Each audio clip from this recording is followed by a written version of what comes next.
My wife's face turned ashen when I handed her the divorce papers in the upscale hotel restaurant. The sunlight streaming through the floor-to-ceiling windows seemed to mock the darkness of the moment. Background: I'm taking a moment to write this from my design studio, trying to organize my thoughts between client meetings. I'm Ethan, 41, a residential architect with my own small firm in the suburbs of Boston. My soon-to-be ex-wife Olivia is 38, a marketing director at one of the city's leading advertising agencies. We've been married for 16 years and have two children, our 14-year-old daughter and 9-year-old son. Our marriage wasn't perfect from the start, but we worked through those early struggles. We were young and still growing into ourselves, but our love felt strong enough to overcome any obstacle. At least, that's what I believed at the time. I've spent the last 7 years building my architectural practice, while Olivia has been climbing the corporate ladder at her agency for 3 years. Our careers have provided a comfortable life for our family. We live in an upscale neighborhood, take nice vacations, and our kids attend good schools. We were, by all outward appearances, a close-knit family. Both Olivia and I made it a priority to create lasting memories with our children, regardless of our busy schedules. I coordinated my client meetings around their school events, and even designed our home office to allow for family time between projects. Looking back, I believe I was a good husband and father. I made mistakes with Olivia, sure, but I gave everything to our marriage. That's why discovering her long-term affair shook me to my very core. The first signs appeared in her behavior. The past 2 years were particularly rough. Nothing I did seemed to please her anymore.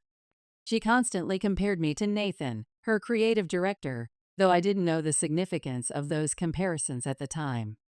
Nathan would handle this differently, she'd say, or Nathan does this for his wife. When I asked her how I could improve our marriage, her response was always the same. If you have to ask, you'll never understand. You should just know. So I did what any architect would do. I studied, researched, and planned. I bought books on marriage counseling, read relationship blogs, sought advice from friends. But every effort was met with either lukewarm appreciation or thinly veiled disappointment. This wasn't the Olivia I had known for 16 years. I became convinced that my failure to make her happy was something I needed to fix. Little did I know, someone else was already filling that role.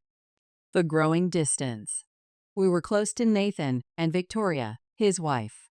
Their kids were about the same age as ours, and we often spent time together: family trips, park outings, weekend barbecues, and game nights.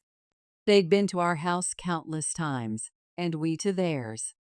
The friendship felt natural, which made the betrayal even more bitter. When I confided in Nathan about our marriage struggles, he offered what seemed like sincere advice. He appeared to be a genuinely good man. Looking back, I can't help but laugh at the irony. The revelation came gradually. One night, I was lying in bed next to Olivia, who was giggling at her phone.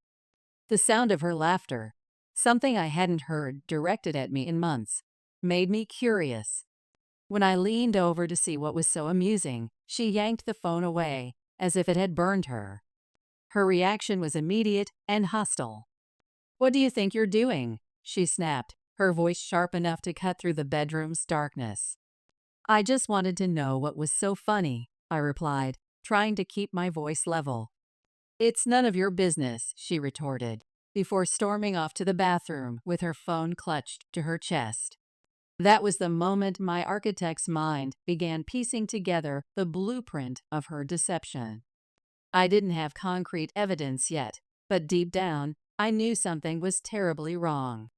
The confrontation. The next day, I made my first tactical error. I confronted her directly, hoping for honesty. Instead, I got rage and denial. When I asked to see her phone, she hesitated before eventually handing it over. but only after she'd had several hours to delete messages. The remaining text threads were fragmented and inconsistent, like a partially demolished building with only the facade remaining. What she didn't know was that I had already consulted an IT specialist friend. My professional experience had taught me the importance of thorough investigation before making any major decisions. Between her old phone and recovered texts, the evidence of her affair with Nathan began to take shape, piece by piece, like an architectural plan coming into focus. The discovery process. I didn't confront her immediately with the evidence. My experience in project management had taught me the importance of timing. I knew if I revealed what I knew too soon, she would find a way to explain it away, like a client trying to justify changes to an approved design. But the knowledge was destroying me inside. My thoughts kept returning to our children, wondering how this would impact their lives. The beautiful family structure we'd built was crumbling, and I couldn't stop it. I broke down in my friend's office while reviewing the evidence. 3 days later, still clinging to hope, I ordered How to Help Your Spouse Heal from an Affair. If you're shaking your head, I understand completely. I thought if I could just show Olivia this book, she would realize what she was risking and end the affair. I wanted to salvage our marriage, to restore what we'd lost. The breaking point. That Saturday, Olivia told me there was an emergency at work and not to wait up. I had planned to talk to her that day to try to work things out. I called her office, knowing they were closed on Saturdays. No answer, of course. My calls to her cell went straight to voicemail. She came home around 2 a.m. on Sunday, heading straight for the shower before bed. When I questioned her late arrival, she deflected with practiced ease. I told you not to wait up, didn't I? I left the book I'd bought on her nightstand. She didn't even glance at it. Watching her ignore my pain so completely was like watching someone vandalize a building I'd spent years designing and building. Reaching out, I decided to contact Victoria, Nathan's wife. Looking back, I don't regret this decision. I was desperately searching for stability, for confirmation that I wasn't losing my mind. The revelation shocked her as much as it had me.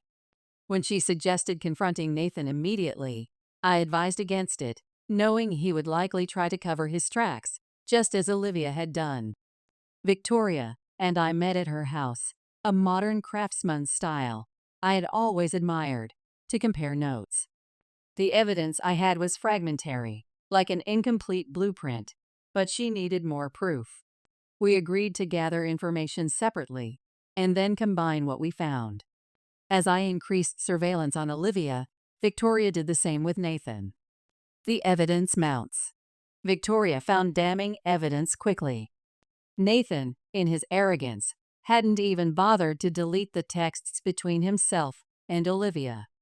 The fragments I'd discovered earlier suddenly fit into place, like pieces of a complex design puzzle.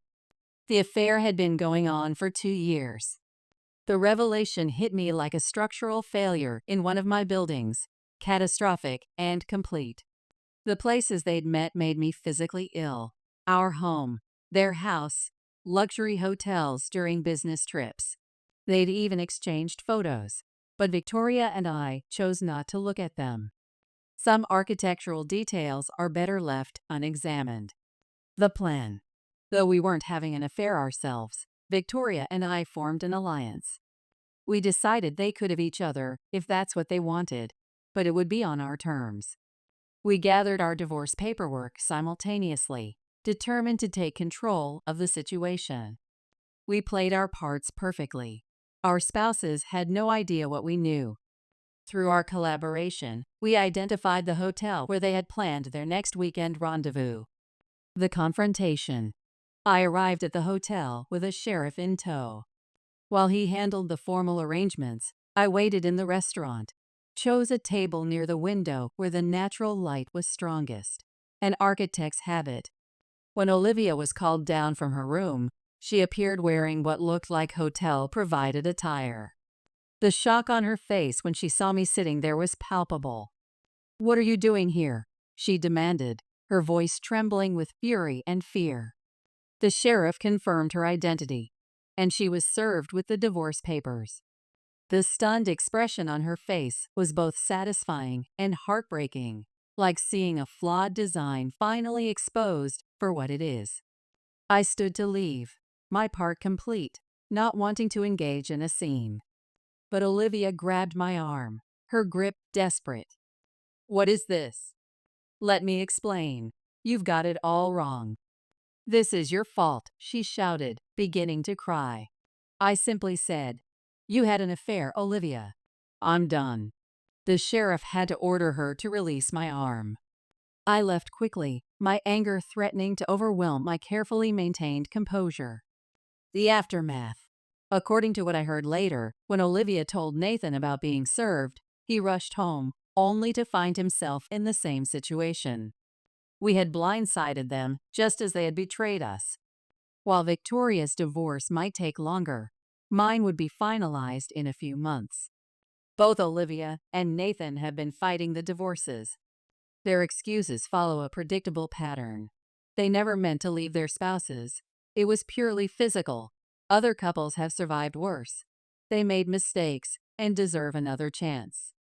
When I asked Olivia what she thought the outcome would be, she claimed she wasn't that person anymore, that she had just been going with the flow and acting completely out of character. Current situation. We're still living in the same house, the one I designed for our family, and I feel my resolve weakening. Olivia is reading the book I bought and attending therapy. She's trying to make amends, promising to do whatever it takes. But all I can see is that she's sorry she got caught. She's labeled me as bitter and angry, unable to move past the negativity. She apologizes for these comments later, but I know that's how she really feels. I still speak with Victoria, which Olivia absolutely despises. She's convinced that Victoria is the reason I won't give our marriage another chance, or that I'm planning a revenge affair like she had with Nathan. She's demanded I stop communicating with Victoria. It's absurd. We did nothing wrong, yet she expects me to follow her rules now. I've lost all respect for her. The pressure. Olivia refuses to give up. She constantly tries to engage me in discussions about the affair, offering explanations that sound more like justifications. She wants me to attend therapy with her, but I've seen too many cases where the therapist blames the victim. She wants us to read books about infidelity together. What's the point when we're heading for divorce anyway? She told me she wouldn't try to manipulate me with sex, then claimed she just wants to show me how much she loves me. "Love me now, you mean," I corrected her. Even my mother is frustrated with me, insisting that everyone makes mistakes and that Olivia has learned from hers that she truly loves me. I've assured others I won't be anyone's backup plan. Treating her the way I do makes me feel guilty sometimes. There's hate involved, but I still love her. People say I'm moving too quickly, that I'll regret it. Maybe they're right. I'm not sure what's real anymore. First update. It's been a while since my last post, and I'm back to provide an update. First, let me clarify our current situation. Olivia and I are in a kind of stable state, not because we're reconciling, but because the divorce is proceeding as planned. The short version is that Olivia continues to pursue another chance, acting accordingly to earn it. I won't give it to her. 2 years of deception is too long for me to overcome. Had it been a one-night mistake, perhaps the story would be different, but 2 years feels like a complete demolition of trust. I still love her, and I'm not heartless, so I've attended a few therapy sessions with her. One session was actually enlightening. It helped me see that Olivia truly regrets her actions. She's been working incredibly hard, but her handling of the aftermath has been far from perfect. The second session turned disastrous when her anger about my continued contact with Victoria and her fear of a revenge affair surfaced. We had our worst argument yet after I refused to cut ties with Victoria. Things only calmed down after I assured her there wouldn't be a revenge affair. Though I owe her nothing, she's still my wife until the divorce, and I intend to keep my word. Changes and developments. I've been attending a couple more sessions with her, not to save our marriage, but to observe her progress. This therapist handles both individual and marriage counseling. If I can witness her development personally and offer support where needed, I'll step away gracefully after the divorce. Victoria is also proceeding with her divorce. Nathan is contesting it, but she's as determined as I am. We maintain a cordial relationship, supporting each other through our low days. There's no affair between us. She's a strong, self-reliant woman who doesn't exploit others for her own gain. Our children are doing well, considering the circumstances. They understand that our love for them hasn't diminished just because we're divorcing. While they wish we wouldn't separate, they understand why it's necessary, given their ages. Professional changes. Olivia has left the advertising agency. She quit shortly after I served her the papers. She claims to have maintained absolutely no contact with Nathan. She's been following advice from relationship forums about saving marriages. Watching her work so hard to become a better person has given me a new perspective. While I initially couldn't understand why people stayed with unfaithful partners, I can see now that she's not a monster. She's just deeply flawed and learning from her terrible decisions. She's offered me everything imaginable for another chance, but I'm not sure I have it in me. The closer we get to the final divorce, the more at peace I feel. Recent developments. Recently, she begged for a chance after the divorce. We had a long conversation about this. She even offered a postnuptial agreement. While I wasn't completely opposed to the idea, it would be an incredibly long road for her to travel before I'd even consider it. She seems eager, but honestly, I don't see how it would help either of us. My desire for divorce is driven by a need for justice without compromising my own integrity. My mother and I reconciled after I shared more details about Olivia's affair. Now she's actually angry with Olivia. The irony of the situation isn't lost on me. Current tensions. I hadn't planned to write again until the divorce was final, but I need to vent. Like many of you predicted, Olivia is terrified about the possibility of a revenge affair, simply because I still communicate with Victoria.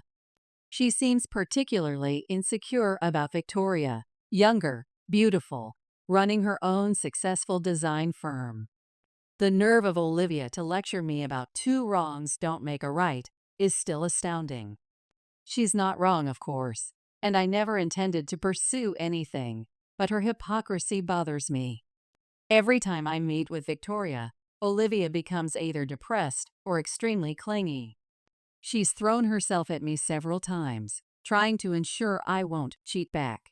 But I've turned down her advances, which only makes things more tense.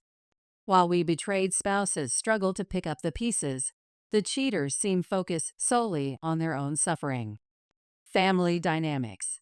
Our children still see Nathan and Victoria's children, though I never visit Victoria without the kids present. Despite this, Olivia remains convinced I'm capable of being as ruthless as she was, and takes every opportunity to criticize Victoria. It's becoming laughable. Nathan has relocated to their vacation house and keeps begging Victoria to take him back. I won't lie. Seeing him face the consequences brings me a certain satisfaction. Given my leverage over him, he hasn't dared to threaten me. He has to accept my ongoing communication with Victoria, and he makes sure to avoid me when visiting his kids. He's allowed to see them whenever he wants, but he clearly doesn't want to cross paths with me. To be honest, I almost pity him. Current state. Olivia has been remarkably contrite lately.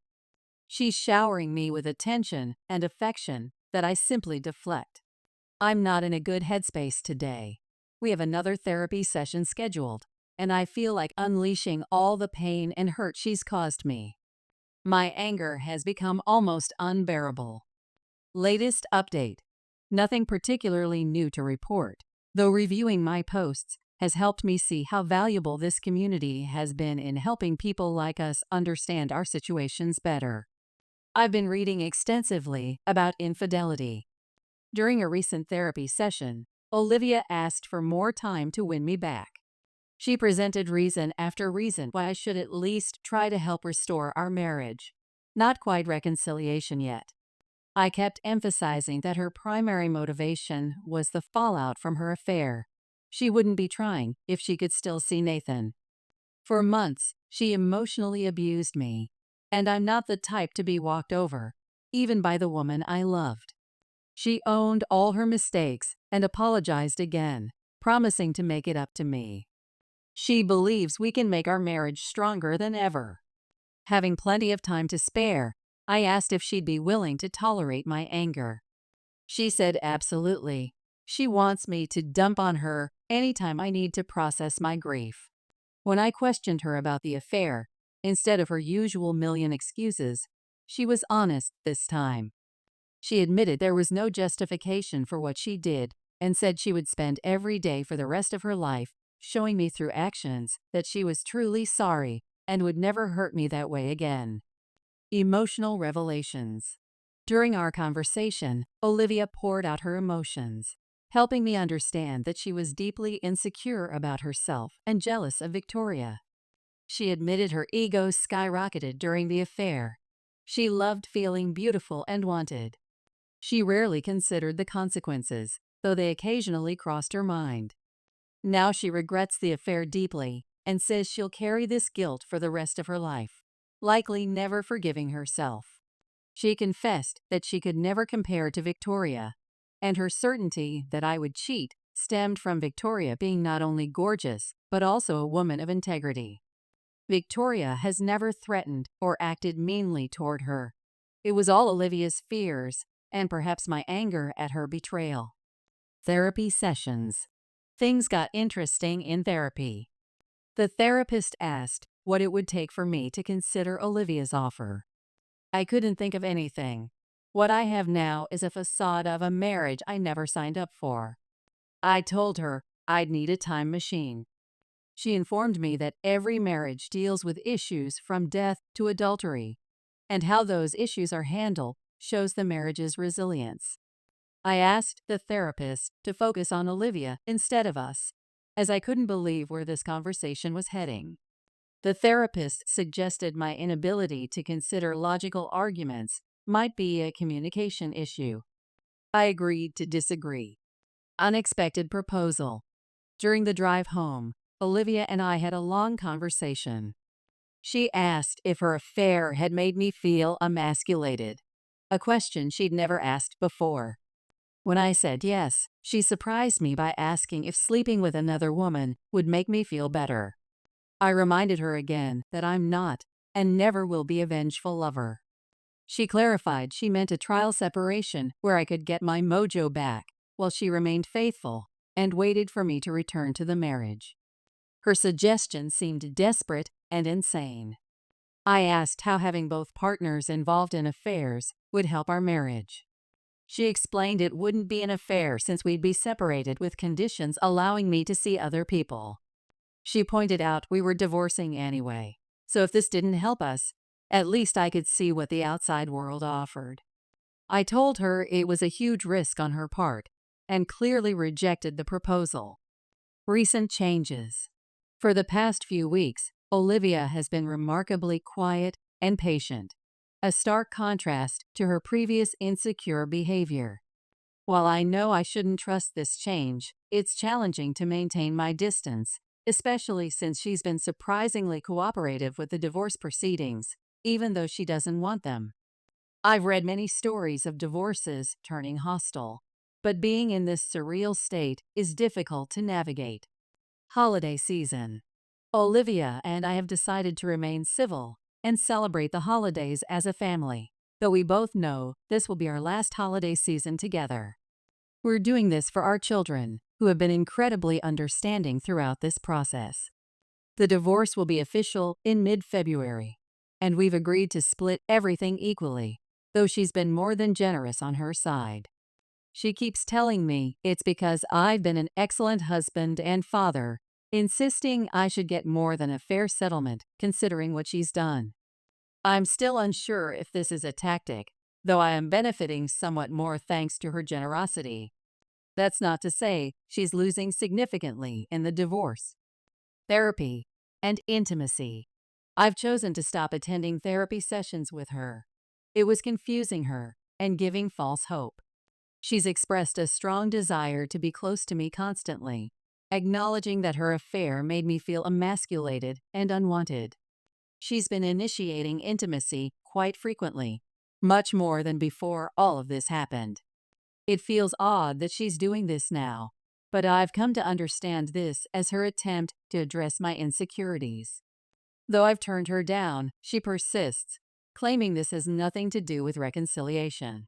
She just wants me to feel desired and good about myself. Victoria situation. I've suspended communication with Victoria as things were becoming too personal. I suppose some of you weren't far off when you mentioned the possibility of a revenge affair. It wasn't something I recognized until Victoria admitted she wanted to explore where our relationship might go. She offered to wait until my divorce was final. We've agreed to take a break from each other until everything is settled, as I was somewhat confused and had no explanation for her. Victoria is undeniably beautiful, but I'm unsure if I could reciprocate her feelings. Some suggested that my presence might be hampering her potential reconciliation with Nathan. I assure you that nothing I do influences her decision to leave him. She's done with him, period. When we're together, we never speak negatively about our spouses. Unexpected visit. Nathan personally visited me recently to apologize for everything. He was usually an arrogant man, and this experience has clearly humbled him. His apologies didn't sit well with me, though. I couldn't care less about what he's going through. Call me petty. Current dilemma. I've been questioning whether it's appropriate to be intimate with Olivia, even though we're divorcing. I miss the physical connection, the closeness, the intimacy of it all. The subtle touches, the meaningful glances, the tender moments. Olivia is eager and has been trying everything possible to initiate intimacy, and sometimes it's difficult to resist. I chose not to ask exactly where they had been intimate, but she took the initiative to throw away, destroy, and replace everything that had any connection to Nathan in our house without my asking. Switching off these emotions is challenging. Is this a trap? Am I being manipulated? I kept her here because it's less complicated until the divorce is finalized, but now I'm questioning that decision. Final realizations. Finally, I understand it. Though she proved worthless as a wife, I can't deny that she created wonderful memories and gave me amazing children. As a man, these are things I'll never forget and will always value. But I'm going to do better than her. I finally realize I'm better than her. She twisted me, put me down, and made me feel inferior when another man showed her attention. She gave him everything, and it still shocks me that I'm just now realizing I'm over her. Only now does she put in all the effort to keep me. Now she focuses on us, when before she didn't care. Now she wants to be this daring, passionate partner for me, though it was never amazing before. I can now clearly see what I've missed. Her writings with Nathan showed me only the surface of their relationship. Now, despite her previous relative indifference, she wants to show me just how much she loves me. The lackluster intimacy speaks volumes to me. The transformation. Earlier, it was all about giving her attention and providing for her. Now she gives me space and is supportive of everything I do. She respects my boundaries and even goes beyond them. She now sees me as the person I wanted her to see, but first, I had to knock her off her pedestal. Present state. She's the perfect wife now, but it feels temporary. She tells me everything with complete honesty, even when it might embarrass or offend her. I've never seen such constant shame on anyone's face before. She wishes the affair had never happened and berates herself daily. When I'm unresponsive to her efforts, I can see the desperation on her face. She tries to hide it, but her unhappiness is palpable. Internal conflict. Sometimes I hate myself for this, but it feels necessary. Why can't I see this as a positive development? Why can't I appreciate her current actions showing regret? Many couples survive long-term affairs and come out stronger. Why am I making decisions based more on emotion than mature objectivity? Will I potentially enter another uncertain relationship? Someone else will end up receiving the better, upgraded version of her. When everything seems to point toward a decent future, why not strive for it? These are the arguments I've been handed. My response is simple. I will not tolerate disrespect. Perhaps I was eager for reconciliation in the early phases, but I woke up from that quickly. Holiday plans. This Christmas, I'll spend it with my whole family before moving away from Olivia completely. To break her hold over me and move entirely past the idea of her, I've resolved to stop listening to the doubts in my head. We are done for good. Olivia isn't a villain. That's the truth. She deserves happiness too, but it will never be with me. I called Victoria today and promised her dinner after the holidays to thank her for her support. She said she'd like that. Though I know this isn't common, we truly helped each other through this, and I owe her my gratitude. I didn't realize before people started pointing out how much time I was spending with Victoria. For the past few years, my emotions have been so twisted that the idea of another woman never crossed my mind. And dinner is nothing more unless we both want it to be. Moving forward. The closer the divorce approaches, the more I realize I have options. One such option has been right in front of me. Regarding Nathan, I have nothing to say about the man, not a single care to give. I would warn any woman about him. I don't think I'll marry again. While my divorce hasn't been particularly acrimonious, I'm still losing considerable money. Today, the whole concept of marriage seems like an illusion. I apologize for being so cynical, though I'm jaded. I don't want this post to offend anyone. I've realized how little I got back after giving this woman my best years. Happy holidays. You won't be seeing me for some time. Final update. The divorce. Formally divorced now. It's been longer than expected. As promised, I'm returning for this final update that officially ends my story. The divorce was finalized about 3 weeks ago. For several days following the event, I mourned as if I'd lost a loved one. The spectacular failure of my marriage affected me more strongly than I anticipated. I cried harder than I had since initially discovering the affair. I also found myself experiencing bouts of intense anger, probably one of my lowest points. Current living arrangements. Everything has been arranged, partly for the children, partly for my own peace of mind. Olivia has left our house. I'm attempting to buy out her portion. She's currently living in an apartment, a significant downsize for her that's clearly making her depressed. She continues with therapy and remains committed to reading about and researching infidelity, though I'm not sure why anymore. Ongoing communications. We've had long conversations both before and after the divorce, with minimal physical contact. She's still the mother of my children, so even though I probably shouldn't entertain these discussions, we need to maintain a decent co-parenting relationship. Thanks largely to this community and others, I'm approaching everything logically now. Of course, it's the same refrain. She wants to reconcile. I believe it would be too dangerous for me to put myself in that position again.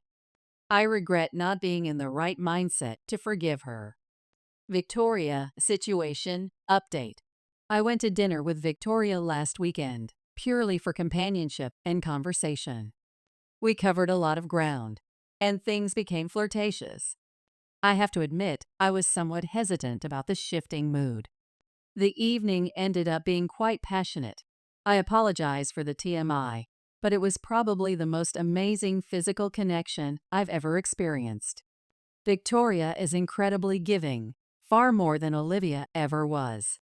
While I hadn't intended for things to go that far, Victoria was eager, and I learned quite a few new things about intimacy.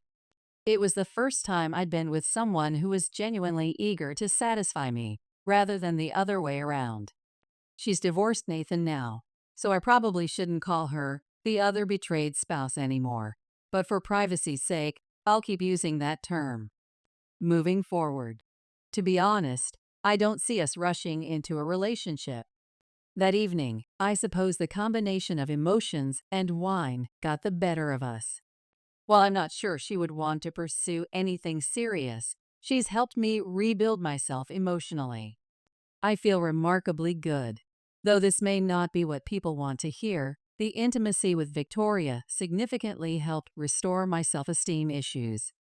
Finally knowing what I had been missing, I'll never accept superficial affection again. Final reflections. Knowing that I maintained my morals and never cheated makes me more fulfilled. All things considered, I'm satisfied with how I handled this mess. Though not perfect, I did the best I could. While I lost considerable money in this process, I'm probably coming out luckier than many betrayed spouses, largely because I was willing to listen to those with experience rather than blindly hoping for the best. I will be eternally grateful to this community. Everyone who listened and advised me helped me avoid further losing my self-worth. The key lessons I've learned. Never tolerate disrespect from anyone, especially those closest to you. Everyone deserves a happy, content relationship. Never accept your partner's leftovers. Don't settle for less than you deserve. Every committed partnership should feature a satisfying and healthy connection. If your partner isn't giving you their all but did so in an affair or previously with someone else, communicate your discontent. Looking ahead. That's all I can think of currently, though there are many more lessons learned. I'll be here to respond to comments, but I'm permanently done blogging here and moving on with my life. Have a good one, everyone. Right now, things are good. Epilogue. Months later. People have been flooding me with emails, wanting to know how things are going. I still get triggered occasionally, hence I've been deliberately avoiding anything involving infidelity. With this in mind, I'm still working through the trauma. I try not to dwell on it much, which is why I've been absent from this site and others. But since so many people are concerned about me, I'll provide one final update. I'm good. No mishaps. No disappearing act. I'm still in individual counseling. And yes, Victoria and I are together now. She has resolved her matters with Nathan sensibly instead of seeking revenge. The children have some conflict with the situation, and we're working as best we can to handle it. We've started therapy for them to ensure they adjust appropriately and understand that my relationship with Victoria has minimal influence on them. We constantly consider them in how we handle this, though not everyone is on board. There's particular tension between my daughter and Olivia. I'm not exaggerating when I say there's conflict when those two are near each other. I believe they both blame each other for how things turned out. Olivia still wants another chance and is likely offended that Victoria stands in the way of me seeing things clearly. She's so misguided. Her antics really concern me. You were all right. She's desperate to reconcile. I didn't believe those who said she would be pining for me. Victoria lets me handle it, but she's also growing tired of Olivia's behavior. Since I chose to move on with someone else, Olivia has been struggling, but I truly thought she was improving herself. I treated her better than anyone else in my life, yet she treated me like garbage. I still don't understand it, but the moment I said enough, she started desperately trying to regain my attention. I'm not sure whether to be offended by this anymore. Life goes on, and I'm finding my peace. Thank you all for being part of my journey.